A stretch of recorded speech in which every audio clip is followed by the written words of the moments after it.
अस्सलाम वालेकुम। आज 20 मई है और तकरीबन 1 बज चुका है। 2 बजे अलीमा खान साहिबा अडयाला पहुंच जाएंगी इमरान खान साहब से मुलाकात करने। बहुत इंपॉर्टेंट दिन है, मंगल का दिन है।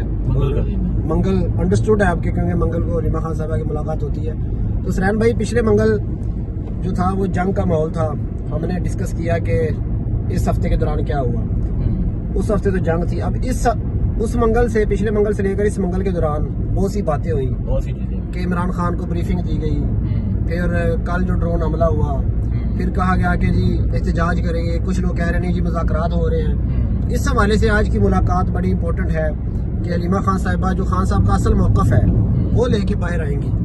लेकिन जी अच्छा, मैं आपको, क्योंकि आपने ये सारी चीजें एक्सप्लेन कर दी, इस लास्ट मंगल से आज के मंगल तक बहुत सी अहम चीजें।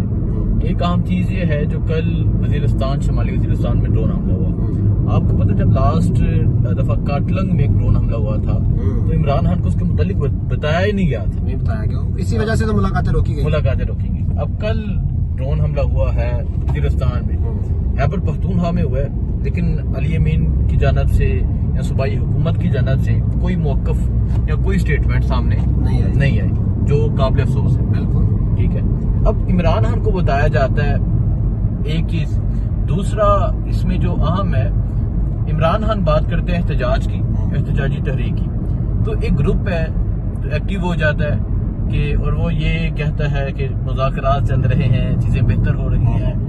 और फिर देखिए, जब एक तरफ एहतजाज की बात हो, दूसरी तरफ इसकी बात हो, तो जो ध्यान होता है वो डिवाइड हो जाते हैं लोग। तीसरा, जो ये कहा गया कि जब जंग जारी थी, इमरान खान को ब्रीफिंग दी गई, और वो आई थिंक कौन सा दिन वो बता रहे थे, किस दिन दी गई? 6 मई को ब्रीफिंग दी गई। इस हवाले से जाके भी अलीमा खान बात करेंगे, पूछेंगे कि आपको ब्रीफिंग दी गई थी या ये सिर्फ महज प्रोपेगेंडा है, खबरें हैं। तो इस हवाले से भी इमरान खान का मौक़िफ़ सामने आना है।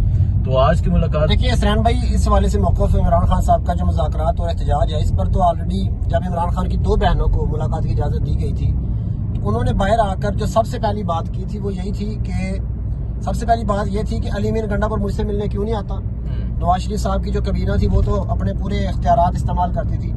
और एक और बात सबसे बड़ी इंपॉर्टेंट उन्होंने ये की थी कि कोई मुज़ाकरात नहीं हो रहे, जुनेद अकबर से कहो कि एहतजाज की तैयारी करे।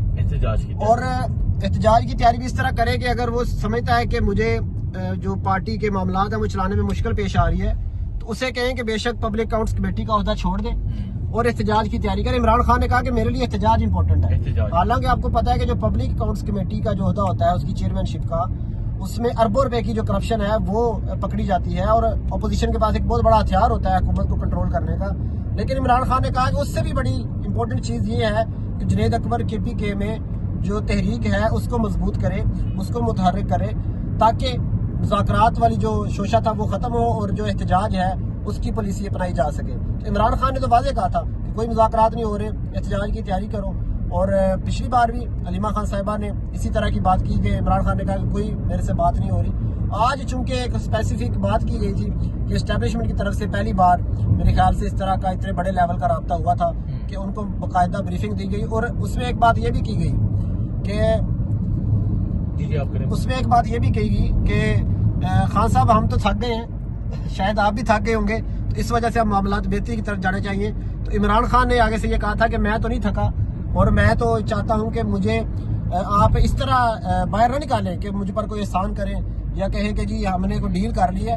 आप अदालतों से हाथ उठा लें, अदालतों को आप आज़ाद छोड़ दें, अदालतें फैसला करें, तो मैं जो है अपनी मुकदमात का सामना करके बाहर आऊँगा। तो इमरान खान ने तो वाज़ेह मौक़िफ़ अपनाया है। और सबसे बड़ी बात इमरान खान ने यह भी की कि जो 26वीं तरमीम है उसको रिवर्स किया जाए।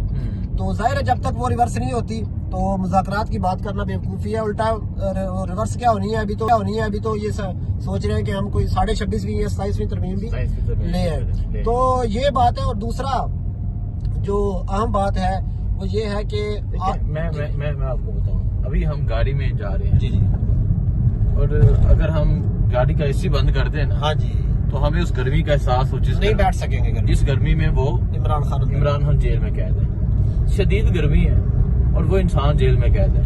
अब जुनेद अकबर को एहतजाजी तहरीक के हवाले से कहा गया, लेकिन आपने ये चीज नोट की, वो उस इंसान ने कभी भी ये नहीं कहा कि मेरी रहाई के लिए इकदाम किए जाए। हाँ। उसने कहा 26वीं आईनी तरमीम, मैंडेट की वापसी, हाँ। ये तमाम चीजें की जाए। अब देखिए जुनैद अकबर साहब ने इजलास बुलाया, मुलाकातें हुई, तमाम जो सदर हैं, सूबाई सदर और फिर रीजन के सदर, और फिर उसके बाद साहिबजादा हामिद रजा की तरफ से एक स्टेटमेंट आई कि 72 घंटों में जो प्लान है वो दे दिया जाएगा। और आई थिंक अभी तो 92 आवर्स भी गुजर गए हैं, तो अभी कोई प्लान सामने नहीं आया। अब जो तरीके इंसाफ के वर्कर्स हैं उनकी अगर बात करें तो वो हमेशा से ही निकलते हैं, वो इस चीज का इंतजार कर रहे हैं। कोई प्लान सामने है, कोई प्लान सामने है, वो एहतजाज किस तरह करना है, क्या चीजें करनी है। इसके अलावा इस तरह की खबरें भी सामने आई थी कि अलीमा खान और अली अमीन की सुलह हो गई है। ये एयरवे ने इसको रिपोर्ट किया, इनकी सुलह हो गई है। तो ये तमाम चीजें सामने आ रही हैं। सो आज बहुत सी चीजों की वजाहत होगी, और मैं कहूँ कि आज बहुत से ऑर्डर आएंगे। आज वो ऑर्डर आएंगे जो इस पार्टी के लिए भी मतलब जो मैं इस कहूंगा कि जो है ना इस तरह के लोग जो खामोश लोग हैं, हाँ। या जो कंप्रोमाइज लोग हैं, हाँ। तो उनके लिए मुश्किलात पैदा करेंगे। और असरान भाई एक अहम बात यह है कि अभी तकरीबन 55 मिनट रहते हैं मुलाकात जारी होने में, तो 55 मिनट बाद पता चल जाएगा। जो पिछले एक हफ्ते से कहा जा रहा है कि मुज़ाकरात हो रहे हैं और इमरान खान को ब्रीफिंग दी गई, और देखें जिनसे मुज़ाकरात कर रहे होते हैं फिर उनकी मुलाकातें नहीं रोकी जाती। तो अगर तो मुज़ाकरात हो रहे हैं और अगर तो कोई बात चल रही है नरमी की, तो फिर तो मेरे ख्याल से आज जो 6 लोगों की लिस्ट की है, 6 के 6 लोगों को मुलाकात की इजाजत मिल जाएगी। क्योंकि ये तो एस्टेब्लिशमेंट के हाथ में है ना, या तो पंजाब गवर्नमेंट के हाथ में होता फिर तो कहते हैं कि यार उन्होंने नहीं करने दी। ये तो एस्टेब्लिशमेंट के हाथ में। पिछली बार भी अलीमा खान साहिबा को रोका गया और फिर कॉल की, जो SHO थे उन्होंने कॉल की और अंदर से उनको कहा गया कि आने दे। तो 6 लोगों की बजाय मेरा ख्याल उस दिन 3 फैमिली के और 3 वकला को जाने की इजाजत की गई। टोटल 9 लोगों को जाने की इजाजत होती है। यहाँ पे जो मजहर बरलास साहब हैं, वो उनकी आजकल इंटरव्यूज बड़े वायरल हो रहे हैं। उन्होंने कहा कि ईद से पहले इमरान खान बाहर आ जाएंगे। ईद में मेरा ख्याल है थोड़े से दिन रह गए हैं, तकरीबन को 15 नहीं, ऐसा पॉसिबल नजर नहीं आ रहा। हाँ। देखिए बुध वाले दिन हाई कोर्ट में हियरिंग है, हाँ। तो आप क्या समझते हैं कि बुध वाले दिन हाई कोर्ट फैसला सुना देगी? ऐसे हो ही नहीं सकता। ऐसा हो ही नहीं सकता। लेकिन अगर मजे की बात बताऊं, अगर सुनाना चाहे ना तो वो रात को अदालत लगा के सुना सकती है। हाँ। लेकिन पॉसिबल नहीं लग रहा, क्योंकि अभी एस्टेब्लिशमेंट ने खुद तो फैसला नहीं करना, हुकूमत ने भी फैसला करना है कि उन्होंने किस तरह जाना। और इमरान रियाज साहब ने खबर दी थी कि जब ये जंग का चल रहा था सिलसिला, तो नवाज शरीफ साहब और जो हमारी एस्टेब्लिशमेंट है उनके आपस में कोई इस बात पर हुई भी है कि हमला करना चाहिए नहीं करना चाहिए। और वहाँ से उनको ये फील हुआ कि इमरान खान इनसे बहुत ज्यादा बेहतर है पाकिस्तान के हक में, तो वहाँ से नरमी शुरू हुई। अच्छा ये जो चीज है ना, इमरान खान पाकिस्तान के हक में बेहतर है। इमरान खान पाकिस्तान की इकॉनमी के लिए, पाकिस्तान की हर चीज के लिए वो बेहतर है, ये वो भी जानते हैं। बिल्कुल, वो ये भी जानते हैं कि पाकिस्तान की कौम इस पे इत्मीनाद करती है, जिसका वाज़ेह सबूत 8 फरवरी को दिया गया। लेकिन कुछ जाती अना की चीजें हैं जिसपे वो सारा मामला अटका हुआ है। खैर अभी अडियाला पहुंचे हैं, देखते हैं आज क्या होता है। पहली चीज आज मुलाकात होती है नहीं होती, अगर होती है क्या चीजें सामने आती है आज पता चलेगा इंशाल्लाह। दुआ में याद रखें। अल्लाह हाफिज़।